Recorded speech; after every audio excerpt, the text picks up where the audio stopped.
اعوذ باللہ من الشیطان الرجیم بسم اللہ الرحمن الرحیم فَإِذَا جَاءَ وَعْدُ أُولَاهُمَا، پھر جب ان میں سے پہلی بار کا وعدہ آیا۔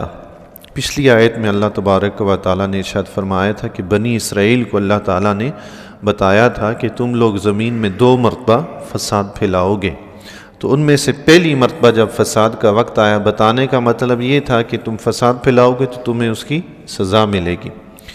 تو رب کائنات نے فرمایا جب اس میں سے پہلا وعدہ آیا، بَعَثْنَا عَلَيْكُمْ عِبَادًا لَنَا، ہم نے تم پر اپنے کچھ بندے بھیجے، اُولِي بَأْسٍ شَدِيدٍ، جو سخت لڑائی والے تھے، فَجَاسُوا خِلَالَ الدِّيَارِ، تو وہ شہروں کے اندر تمہاری تلاش میں گھسے۔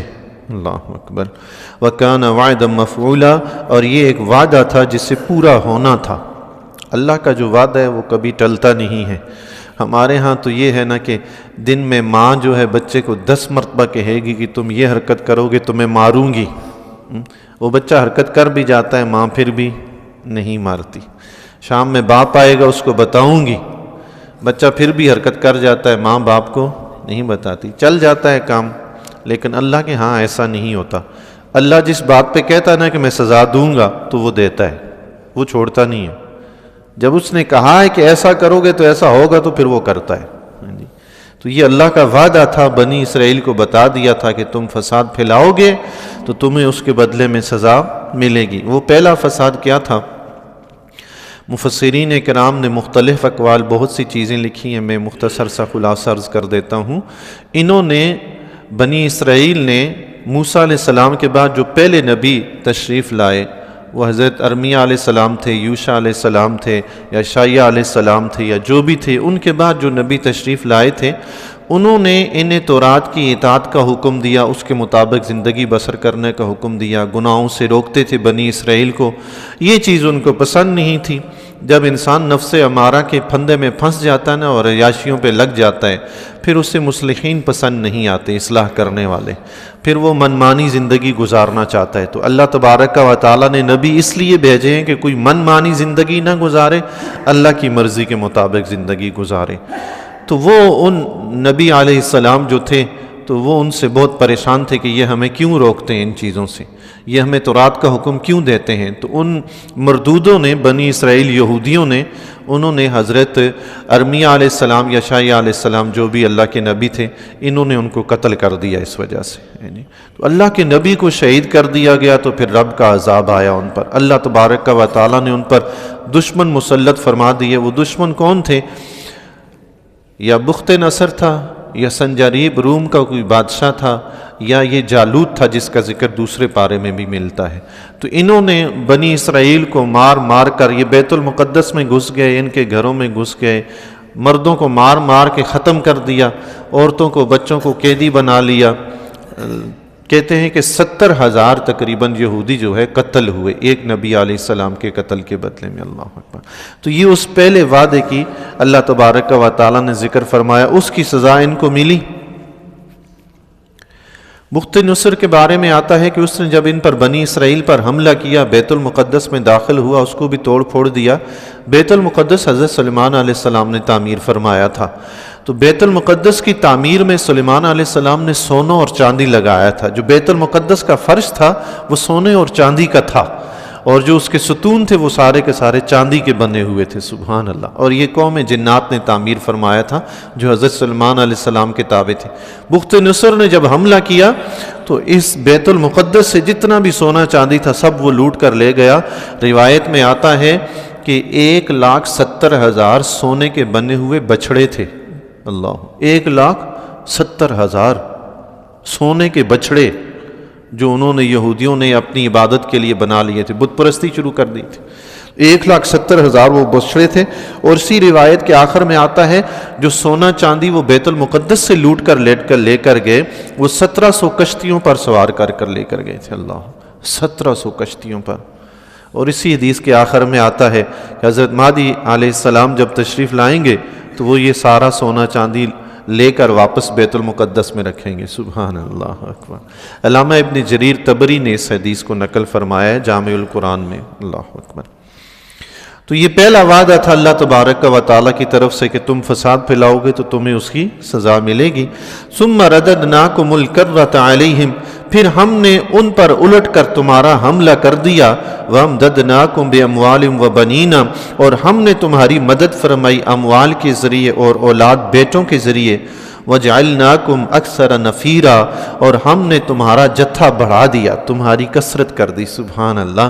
پہلی مرتبہ جب ان کو سزا ملی، یہ تباہ و برباد ہوئے، تو انہوں نے اللہ تعالیٰ کی بارگاہ میں توبہ و استغفار کیا. اس کا صلہ رب نے انہیں یہ دیا توبہ و استغفار کا کہ انہیں ان کے دشمنوں پر اللہ تعالیٰ نے طاقت بخشی، اور اللہ تعالیٰ نے ان کو اموال اور بیٹوں کے ذریعے ان کی مدد فرمائی. سبحان اللہ. پتہ چلا کہ جو بندہ اللہ تعالیٰ کی بارگاہ میں توبہ و استغفار کرے، اللہ تعالیٰ اسے مال کی دولت سے بھی نوازتا ہے، اولاد کی دولت سے بھی نوازتا ہے. سبحان اللہ. توبہ و استغفار کا یہ فائدہ ہے. سبحان اللہ. وجعلناکم اکثر نفیرا، اور ہم نے تمہارا جتھا کو بڑھا دیا. پہلی مرتبہ جو ہوا تو جب یہ قید ہو گئے، کچھ قتل ہو گئے، کچھ قید ہو گئے، تو بعد میں اللہ تبارک و تعالیٰ نے روم کا کوئی بادشاہ تھا یا فارس کا کوئی بادشاہ تھا، اس کے دل میں ان کے لیے محبت پیار ڈالا، تو اس نے ان کی مدد کر کے ان کو ان بخت نصر سے چھڑایا.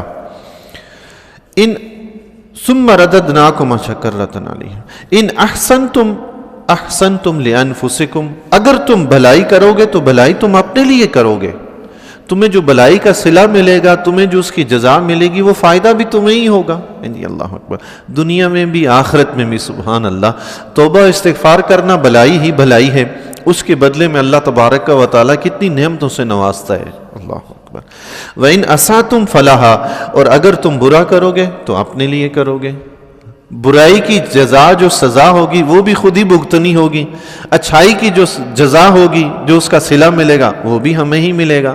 تو جو بھی انسان اچھا کرتا ہے اپنے لیے، برا کرتا ہے اپنے لیے. اسی لیے علامہ اقبال رحمۃ اللہ تعالی علیہ نے فرمایا تھا، اپنے ہی من میں ڈوب کے پا جا سراغِ زندگی، میرا نہیں بنتا نہ بن، اپنا تو بن. یہ ہے اپنا بننا. اچھا کرو گے وہ بھی اپنے لیے، برا کرو گے وہ بھی اپنے لیے. دنیا میں تو ہم کرتے ہیں نا کوشش کر کے، بعض لوگ ہوتے ہیں ظالم ستمگر قسم کے، بیچارے کمزور لوگوں کو مار دھاڑ کے مال قبضہ کر لیا، جائیداد قبضہ کر لی، سب کچھ کر لیا. وہ سمجھتے ہیں کہ شاید ہم کامیاب ہو گئے، ہم نے بہت بڑا کارنامہ سر انجام دیا، لیکن وہ اپنے لیے جہنم حاصل کرتے ہیں، اپنے اور اپنی اولاد کو جہنم میں دھکیل رہے ہوتے ہیں. اللہ تعالیٰ ایسی شرارتوں سے محفوظ رکھے. فَإِذَا جَاءَ وَعْدُ الْآخِرَةِ، پھر جب دوسری بار کا وعدہ آیا، لِيَسُوءُوا وُجُوهَكُمْ، کہ دشمن تمہارے چہروں کو بگاڑ دیں، تمہارے منہوں کو بگاڑ دیں. پہلی مرتبہ بھی انہوں نے ایک نبی علیہ السلام کو قتل کیا، تو دوسری مرتبہ بھی حضرت زکریا علیہ السلام اور حضرت یحییٰ علیہ السلام کو انہوں نے شہید کیا. اللہ اکبر. زکریا علیہ السلام کے بارے میں آتا ہے کہ حضرت مریم رضی اللہ تعالیٰ عنہ کیا چونکہ عیسیٰ علیہ السلام کی ولادت ہوئی، اور حضرت مریم رضی اللہ تعالیٰ عنہ چونکہ حضرت زکریا علیہ السلام کی کفالت میں تھی، تو انہوں نے حضرت زکریا علیہ السلام پر الزام لگا دیا تھا کہ عیسیٰ علیہ السلام آپ کی وجہ سے پیدا ہوئے ہیں. تو وہ پھر آپ کو قتل کرنے کے لیے آپ کے پیچھے بھاگے، تو حضرت زکریا علیہ السلام نے ایک درخت میں پناہ لی، تو آپ کا کپڑے کا ایک پلو کا کوئی حصہ درخت سے باہر رہ گیا. یہودیوں نے دیکھا تو انہوں نے درخت کو کاٹ ڈالا، اور اسی میں حضرت زکریا علیہ السلام کو بھی آری سے شہید کر ڈالا. استغفر اللہ. اسی طرح حضرت یحییٰ علیہ السلام کے بارے میں آتا ہے، اس وقت کا جو بادشاہ تھا وہ اپنی بیوی کی بیٹی سے شادی کرنا چاہتا تھا. بیوی کی پہلے شوہر سے کوئی بیٹی ہوگی، اس سے شادی کرنا چاہتا تھا. اس نے یحییٰ علیہ السلام سے پوچھا کہ میں اس سے شادی کر سکتا ہوں، تو یحییٰ علیہ السلام نے منع فرمایا کہ یہ نکاح جائز نہیں ہے کہ تم اپنی بیوی کی بیٹی سے نکاح کرو. تو وہ اس غصے میں یا اس کی بیوی اس غصے میں، بہرحال اس بادشاہ نے حضرت یحییٰ علیہ السلام کو اس وجہ سے شہید کر دیا. اللہ اکبر. تو ان کے بدلے میں اللہ تبارک و تعالیٰ نے جالوت کو ان پر مسلط فرمایا، یا بخت نصر کو، یا سنجاریب کو، یا فارس کا کوئی بادشاہ تھا جو ان پہ مسلط ہوا. تو اس نے ان سارے بنی اسرائیل پہ قتل و غارت گری بھی کی، ان کا تمام مال و اسباب بھی لوٹا، گھر بھی برباد کیے، پورا شہر ویران کر دیا، بیت المقدس کو بھی برباد کیا، خراب کیا. تو اللہ تبارک و تعالیٰ نے ان کو اس کی سزا دی. وَلِيَدْخُلُ الْمَسْجِدَ، اور مسجد میں داخل ہوں، مسجد سے مراد بیت المقدس، كَمَا دَخَلُوا أَوَّلَ مَرَّةٍ، جیسا کہ وہ پہلی مرتبہ داخل ہوئے تھے. وَلِيُتَبِّرُوا مَا عَلَوْا تَتْبِيرًا، اور جس چیز پر قابو پائیں تباہ و برباد کر دیں. اللہ اکبر. اللہ تبارک و تعالیٰ نے پہلی مرتبہ بھی سزا دی، دوسری مرتبہ بھی سزا دی، پھر رب فرماتا ہے عسیٰ ربکم ان یرحمکم، قریب ہے کہ تمہارا رب تم پر رحم فرمائے۔ کب؟ توبہ و استغفار کرنے کے بعد۔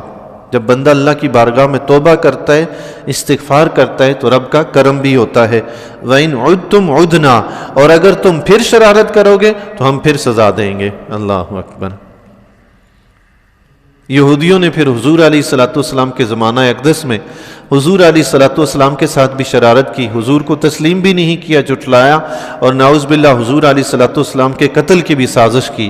تو اللہ تبارک و تعالیٰ کے پیارے حبیب نے اللہ کے حکم سے بنو قریظہ کو قتل کیا، اور باقی جو یہودی تھے انہیں مدینہ سے نکال دیا۔ یہ ذلت ان پر سوار ہوگی۔ اللہ وَجَعَلْنَا جَهَنَّمَ لِلْكَافِرِينَ حَصِيرًا، اور ہم نے جہنم کو کافروں کا قید خانہ بنایا۔ پتہ چلا دنیا میں جو کافروں کو سزا ملی وہ تو عارضی سزا تھی، اور آخری جو سزا ہے اس میں کمی نہیں ہوگی، وہ ہمیشہ کی سزا جہنم وہ ملے گی۔